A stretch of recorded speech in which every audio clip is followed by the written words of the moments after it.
tuning in to AP on Play. I'm Anjali Prasad, and we are super lucky this morning to have Representative Donni Steele joining us. That is Michigan State Representative Donni Steele. Good morning to you. Good morning. Thank you so much for having me on today. I really appreciate your time. Donni, I'm so excited to have you.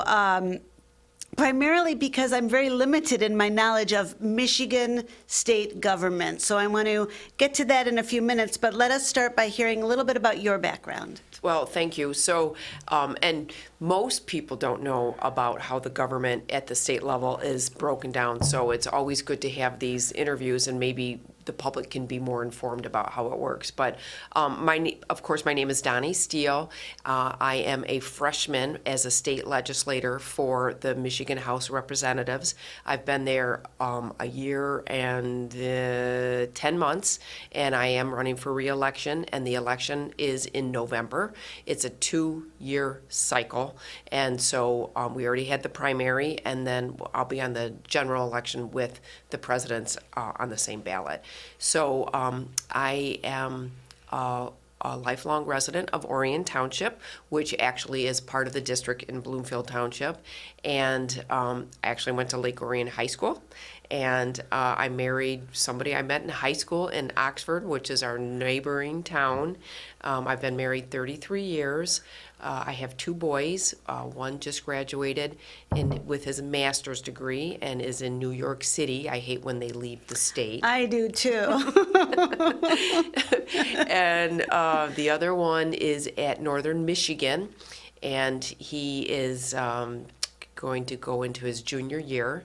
And I used to be a realtor. I was a realtor, broker, small business owner for 20 years. I started that at the family business, and then I branched off and ended up owning my own business with a group of women, and I did that for 20 years. I was a managing broker, and then I went home to stay with the kids, and I got involved in my community advocacy, which was building safety paths in Orion Township, because I wanted my kids to be able to ride their bicycles to school, and so I got involved, and the next thing you know is I got more involved as being a trustee, and then I became the treasurer, and then I ran for state house, and here I am talking to you today.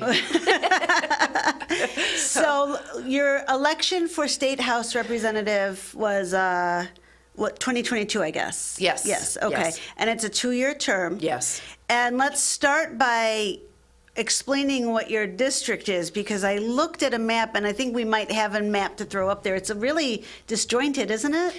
It's eclectic. I mean, it's eclectic. Yes. It's yes. disjointed. And there was a redistricting. It was people, not politicians, and it was on the ballot a couple years ago of this. They had to redistrict along with the 2020 census. So that took place at the same time, and then you had this, what was presumed to be an independent group, take the map of Michigan and divide it up into new districts, to where before it was always done by the majority party in the in government at the state house. And so this was the independent district, so there were so many Republicans, and there were so many independents, and there were so many Democrats. But when it ended up happening is they took on something that they never had any knowledge of before. And not to say that they did good or did bad, but sometimes I think that the map ended up looking like somebody that was new to the project. It's a very wacky map. So they did this in 2020? It was being worked on in 2020, and I think it was rolled out when I didn't know what my district was. Yeah. So I think it was the first of 2022, the year that I ran, that it landed. I think it was January, and then they said these are the new maps. So you wanted to get your name out because you decided that you were going to run, but you didn't know where you had to get your name out to. And so when they threw Bloomfield in, because this district, notoriously where I lived, was North Oakland County. I mean, Brandon, Oakland Township, Addison Right. Township. I mean, where I spent most of my time was in North Oakland County. And then they literally took part of North Oakland County and they glued a the heart of South Oakland County together, and they made this district. So Wow. I'm learning a lot about Bloomfield, and it's a great community, a lot of great businesses, a lot of great people. I couldn't be happier with the diversity of the district.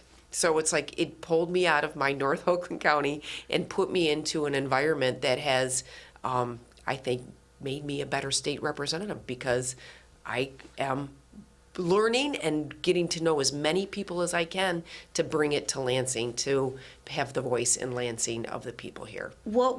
Tell us about your campaign. What was that like? What did you do to get your name out? How much did it cost? What worked for you? What didn't work for you? Well, I think that's a very good question, because I had already campaigned. So as a trustee for Orion Township is an elected position. So that was my first campaign. And then when I ran as treasurer, I ran against the incumbent because I believed that he wasn't doing a good job. And I thought, well, put my money where my mouth is. So I ran against the incumbent, which at that time I probably knocked, I don't know, 5,000 or 6,000 doors in Orion Township. Wow. And put out the signs, and you do the interviews, and you try to do news releases and everything that you can do, going to local organizations to get your name out. And I won, and it was like by 250 votes. It was by a slim margin, and that was done in the primary. And then I ran for re-election for a treasurer, and I won. And then I ran for state house representative. So Orion, my name was pretty solid. But it's a very cool first name, I have to say. Thank you. Donnie's a pretty cool name. Thanks. With a name like Angelina, you got one too. So I had to find my way around Bloomfield and Bloomfield Hills, and I did the same thing. Going to business owners and knocking on doors and putting my name out. I think I did a couple. Here, I don't know if I did an interview here, but I did have like some social media that would go out to that they would that they would air for me here and in Orion, and Facebook, and I don't mean to ramble so much, but when you have a caucus like either Republicans or Democrats, they will support you as a candidate. So I raised my own money, close to, I don't know, $60,000-$70,000 as my fundraising, and I would do all the mailing and the cards and the knocking on doors, and you put the flyers in people's door jam, and then the Republican Party also supported me, and I think it was actually, it's crazy, but was like $1 million race. I mean, isn't that crazy? That's So kind of shows you how much money filters through the state of Michigan to make sure that there's a balance of government and that it's done appropriately. And so you have these really contentious seats, where I'm like in the middle of a 50-50 district, what they call 50 Republican, 50 Democrat. And actually it's a third Republican, third Democrat, and third independent. So I like to take your hats off. There's a lot of independent thinkers in Bloomfield and in Orion that want to pick the candidate by what they have to offer. Right. And so I'm thankful for that, because those are the people that I can say, I've done a good job, I have a good background, I'm your most experienced candidate, and please pick me. So I'm very confident doing that. Well, let's talk about your platform, some of the things you got done or like to see get done in Lansing, and let's educate the audience on what you stand for. Well, something that you had asked is that the State House is broken up in 110 different districts, and 110, and it's roughly 90,000 people per district. Okay. So our area is a bit smaller, but you can see like the UP, there's only like maybe two and a half representatives, because there's some that filter down into the lower peninsula as well. And so you can see that our district is, kind of tight and more suburban than like something like in the UP, so for Right. 90,000. And Bloomfield Township, and I don't know if you know, has 5 different state house representatives. So No, I didn't know that. they That's kind of a lot. yeah, that's a lot because what they did is they cut it up, and so it's the whole idea of the redistricting was to keep communities of like kind in the same bucket. Well, when you split up a township 5 different ways, they're not really keeping. Right. And Bloomfield was always notoriously apart with Birmingham because it was the bedroom community for Birmingham, and if you did where do you do your shopping? Right, Birmingham. Birmingham. Right. And so Birmingham has a different state representative completely. So, wow. so communities of like kind, and like I was from Oxford and I lived in Orion. So Orion and Oxford were always like together, Yes. we share highways, we share safety paths, we share trails. And so that would have been like a natural, but they didn't. So Do you still have Oxford or no? No. You lost Oxford Yeah, in the redistricting right. and gained to Bloomfield. and you guys lost Birmingham and yes. brought into Orion. So we have to educate you guys about Orion as well too. Yeah, because so we're- everybody has to adapt. yes, right. And you have a portion then of Bloomfield Township. Half of it. Oh, Yeah, okay. and I have all of the city of Bloomfield Hills. So So you have Bloomfield Township, Bloomfield Hills. half of Auburn Hills Mm-hmm.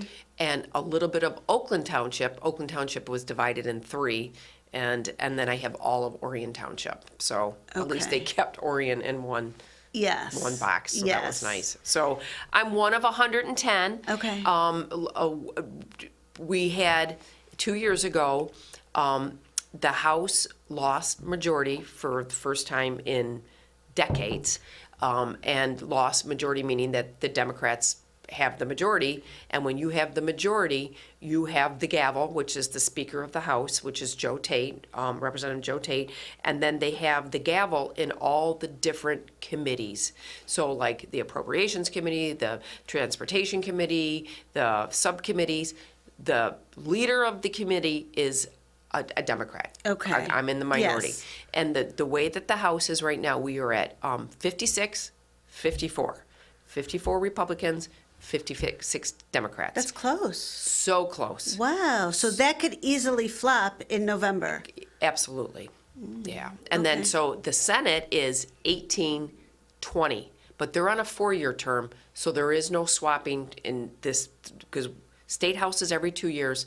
The Senate is every 4 years, along with the governor is every 4 years. Okay. And then you have the federal House of Representatives, and there's 13 districts in Michigan. We used to have 17, but with our population loss, we lose districts as well, too. So we have 13 congressional seats in the state of Michigan, and every state has 2 senators. Okay, And so, so we have 2 senators, of course, it's Debbie Stabenow and Gary Peters. And of course, we have 1 governor. And so that's every 4 years too. And she's term limited along with the Secretary of State, Jocelyn Benson, and Attorney General Dana Nessel. And she'll be term limited too. So 2 years from now, you'll have a whole new guard. Right, And okay. new senators as well too. But right now, the House, the Senate, and the executive branch are all Democrat run. Yes. And what I've seen and witnessed, because I was in local government for 12 years, 10 years as elected and 2 years as a volunteer, that you need a balance of government for the benefit of the people that live in these districts. Because literally, if we're a 50-50 state and you only listen to one side, that means you're shutting out 50% of your entire state in any voice in Lansing. And that's what I've seen. Most bills that passed in 2 years were completely partisan, meaning 56, 54, 56, 54. Okay, this is what I wanted to, yes, I wanted to ask you about this. So you are a Republican you're in the minority party. Correct. So can you get anything done being in the minority party? Well, you can get stuff done if you work together, Yes. But if I have a bill, which I introduced probably 10, Oh. they're not even discussed in committee. So Give not us even. an example of a bill you introduced. So I'm on appropriations, which is the budget, which I'm just astounded at the volume of this budget. But it's $82 billion. I was afraid to ask. So we're talking about the budget for the state of Michigan. State of Michigan is Okay. $82 billion. One thing good about the state of Michigan budget is it has to balance. You don't get to spend more than what you bring in, like the federal government, where it keeps on going into Oh, debt right, and they have okay. to borrow money. Luckily, the state, you have to balance. So $82 billion was spent the first year, and I think $83 billion was spent the next year. And so my bill was to bring more transparency and accountability to the budgeting process, because what ends up happening is that because it's a bill, it is a 1,500-page bill Okay. of spending. It's like this. Yeah. And Do you write this bill? I do not write this bill because I'm in the minority. Oh, I see. Okay, right, okay. So, Yeah, of course. yeah. Okay. We would want pieces of it, but Yes. we did not get any real pieces of this budget. I mean, it was completely partisan. What is something you wanted to see in that bill that didn't materialize? Good question, because I happen to be not only on the appropriations, there's subcommittees, and a subcommittee would be like transportation. So appropriations for the subcommittee, we spend, of that $82 billion, only $6 billion on all our roads every year. And our roads, everybody, it's a nonpartisan issue, right? Yes. The Roads are nonpartisan. We all want them fixed. We all want to fix. Either they're good or they're bad. Yeah. And we're like average-ish. And so I wanted more of that. We had COVID money, $9 billion of COVID money. I had asked in my appropriations committee to have more money go to the roads, more for the local roads. I asked it in the first year that I was there for the budget, and I asked for it in the second year, and it was not even considered. Not even. And even if you raise your hand and you offer it, just because even if they agree with it, because I introduced it, Oh. it's no. There is not, out of 400 amendments to that appropriation bill coming from the Republican side, not one was considered. So that there is no balance. Are you saying there's really no nonpartisan legislation being passed in Michigan? It just falls upon party lines? I had, from what my understanding is that it used to be when you had different balance, where you had the Senate or you had the House, or you had the House and the Senate and the governor. So if the governor was, before this 2 years, the governor was a Democrat and she was the sole, and the House and the Senate were Republicans. So you have a little bit of a balance. Yes, And so okay. everybody has to do Yeah. a give and take. But when there's like no of the three, no balance, they don't have to give. So if they don't want to put more money for the roads, they don't have to put more money for the roads. So out of all those appropriations requests, none of them were passed. I mean, it was my number, about 300-ish. Yeah. But so back to my transparency. So this 1,500-page bill is done behind closed doors. Okay. It is negotiated between, so the appropriation bill has to be passed by the Senate, the House, and then the governor signs it. So if the House portion of what they think the budget should be doesn't match what the Senate bill, that doesn't match what the executive branch, those three appropriators from each three of those legislation have to sit in a room and discuss a bill, and then the bill comes out last one came out at midnight, literally at midnight, 1,500 pages, trying to see what's in it. You don't Yeah. even know what's in it. And it was voted on at 5 a.m. How do you vote? It can't be in person. It's on the floor at the House of Representatives. So everybody goes to the House of Representatives in Lansing? Yes, we're in Lansing. Okay. And then we're voting on the bills put up on the board, literally. And then we vote yes or no on that bill. And then that's how. So here's the bill that's being presented, and it came out of conference committee, and it's at midnight. We're going to vote on it at 5. And who has 5? So Yeah. back to my question. I'm Right. sorry, it was a long answer. No, that's okay.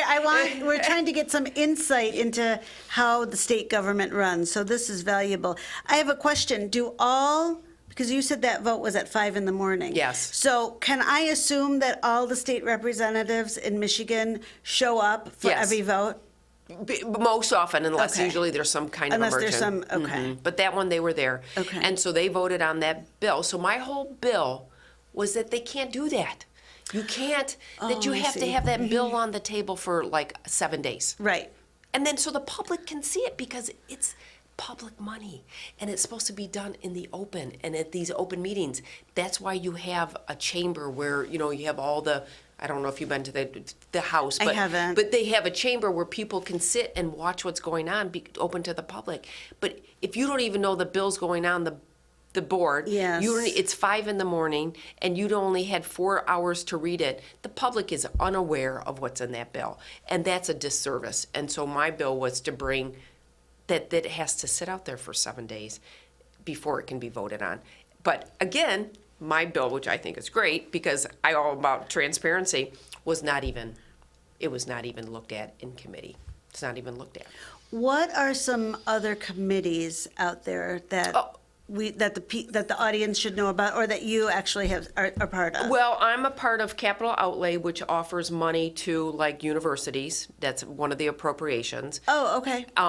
So you have appropriations, which is the big budget, and then you have sub appropriations, and so they divide it up for like state police, transportation, the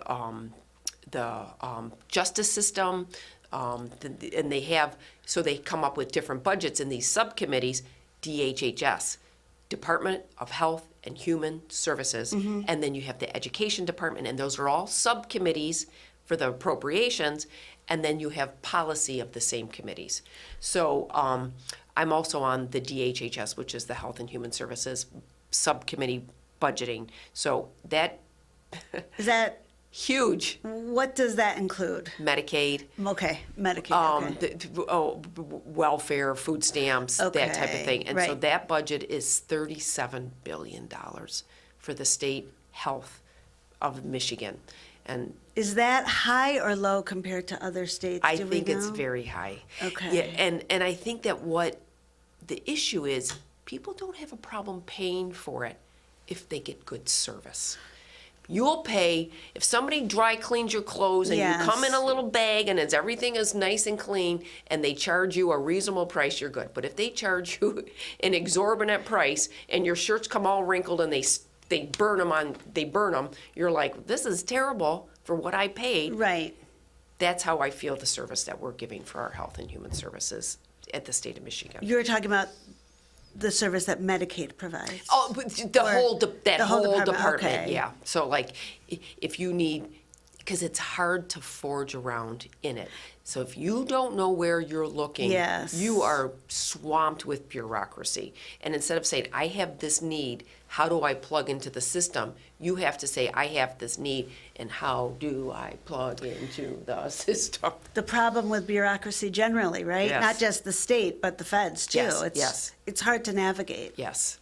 So those are, so my learning curve from my local safety path to where I am right now has been like, it's been overwhelming, but at the same token, it's been a blessing because look at all I get to learn and all the nice people that I meet. Well, let's talk about, so you're running for reelection Yes, in ma'am. November. What would you like to see get done in the House of Representatives next term? Road funding. Yeah. Infrastructure is aging in Michigan. We're an older state. We have to pay attention to it. And it's not fun and sexy, but we need to do that. Infrastructure means bridges, tunnels, these kind of Yes, things? waterways. We have overflowing city basins in Oakland County to where it's overflowing in the Red Run Drain and it's going right into Lake St. Clair. So Oh, wow, okay. everybody poop in the lake should be a nonpartisan issue and everybody Please should. let it be nonpartisan. Nobody wants that in the lakes. No, let's be Yeah. environmentally friendly Yes, to our yes. waterways. And so that definitely, and this transparency in the budgeting is paramount to making sure that we run more efficiently. So, and our safety of our community. I mean, we're having these break-ins in Bloomfield. We should be safe for the amount of money, again, Yes. that we spend. We should be safe in our houses and not fearful that we're going to have break-ins in our basement from Chilean immigrants that are coming in. I don't know if you heard all that was. No, I know. I live here, so Yeah, it's yeah. like- In fact, we had the captain of the Bloomfield Hills Police Department Mm-hmm. on not long ago about the transnational gangs. Can you give us any insight into what's happening? What's the progress with this? I'm glad that they're working together with Oakland County, Yes, Bloomfield, and yeah. I think that they continually will do that. I think that we will get that under control, but we have to do something at the federal level that monitors the visas of these people to begin with more fervently. Yes, So, but to be fair, crime, I mean, I know crime has become a partisan issue, but it shouldn't be. I mean, Agreed. we all should want to be safe in our communities, whether the perpetrators are people sneaking in over the border or born and bred individuals from the state of Michigan. I mean, I feel, and I was a federal prosecutor for 20 years, and now I'm a criminal defense attorney, but I just feel like we should all agree that our streets should be safe from whoever the perpetrator is. right, yeah, teenage kids opening and taking your purse out of an Yes, unlocked car. That please. I happened- mean, somebody do something about this. Exactly right. Or yes. Yeah. Yes. And then our education. And again, Yes. Well, education, doesn't it all begin with education? yes. Yeah. And so if we make sure that the resources are going to the right spots, Yes. not administration, not partisan issues, but to the teachers and the kids in the classrooms to make sure that they're good citizens, that they can take care of us. We're not Yes. gonna be, we need our kids to do well, so moms are taken care of, right? Yes.